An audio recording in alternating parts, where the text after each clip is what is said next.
Dan ingatlah ketika kami berfirman kepada para malaikat, "Sujudlah kamu semua kepada Adam."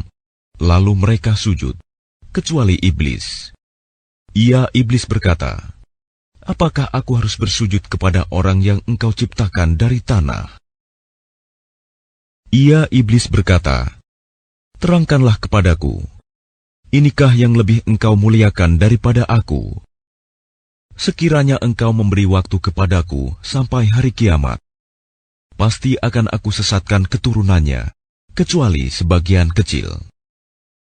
Dia Allah berfirman, "Pergilah, tetapi barang siapa di antara mereka yang mengikuti kamu, maka sungguh neraka jahanamlah balasanmu semua, sebagai pembalasan yang cukup. Dan perdayakanlah siapa saja di antara mereka yang engkau iblis sanggup dengan suaramu yang memukau.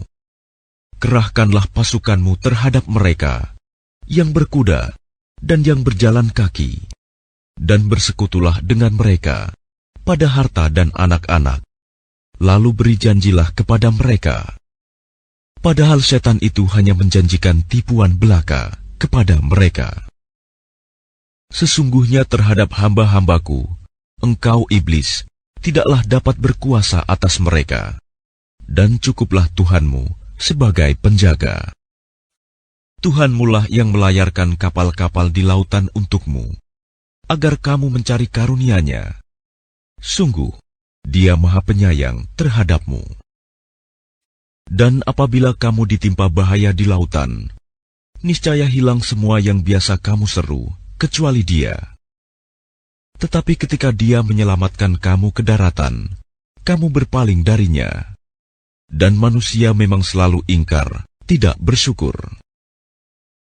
Maka apakah kamu merasa aman bahwa Dia tidak akan membenamkan sebagian daratan bersama kamu? Atau Dia meniupkan angin keras yang membawa batu-batu kecil, dan kamu tidak akan mendapat seorang pelindung pun?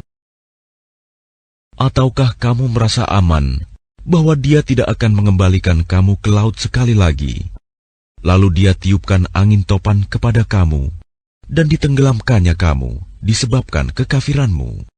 Kemudian kamu tidak akan mendapatkan seorang penolong pun dalam menghadapi siksaan Kami. Dan sungguh, Kami telah memuliakan anak cucu Adam, dan Kami angkut mereka di darat dan di laut, dan Kami beri mereka rizki dari yang baik-baik, dan Kami lebihkan mereka di atas banyak makhluk yang Kami ciptakan dengan kelebihan yang sempurna. Ingatlah, pada hari ketika Kami panggil setiap umat dengan pemimpinnya, dan barang siapa diberikan catatan amalnya di tangan kanannya, mereka akan membaca catatannya dengan baik, dan mereka tidak akan dirugikan sedikit pun. Dan barang siapa buta hatinya di dunia ini, maka di akhirat dia akan buta dan tersesat jauh dari jalan yang benar. Dan mereka hampir memalingkan engkau Muhammad dari apa yang telah Kami wahyukan kepadamu, agar engkau mengada-ada yang lain terhadap Kami.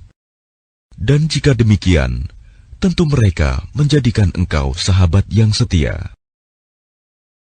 Dan sekiranya Kami tidak memperteguh hatimu, niscaya engkau hampir saja condong sedikit kepada mereka. Jika demikian, tentu akan Kami rasakan kepadamu siksaan berlipat ganda di dunia ini, dan berlipat ganda setelah mati. Dan engkau Muhammad tidak akan mendapat seorang penolong pun terhadap Kami. Dan sungguh, mereka hampir membuatmu Muhammad gelisah di negeri Mekah, karena engkau harus keluar dari negeri itu. Dan kalau terjadi demikian, niscaya sepeninggalmu, mereka tidak akan tinggal di sana, melainkan sebentar saja. Yang demikian itu merupakan ketetapan bagi para Rasul Kami, yang Kami utus sebelum engkau, dan tidak akan engkau dapati perubahan atas ketetapan Kami. Laksanakanlah solat sejak matahari tergelincir sampai gelapnya malam, dan laksanakan pula solat subuh. Sungguh, solat subuh itu disaksikan oleh malaikat. Dan pada sebagian malam, lakukanlah sholat tahajud sebagai suatu ibadah tambahan bagimu. Mudah-mudahan Tuhanmu mengangkatmu ke tempat yang terpuji. Dan katakanlah Muhammad, "Ya Tuhanku, masukkan aku ke tempat masuk yang benar, dan keluarkan pula aku ke tempat keluar yang benar. Dan berikanlah kepadaku dari sisimu kekuasaan yang dapat menolongku."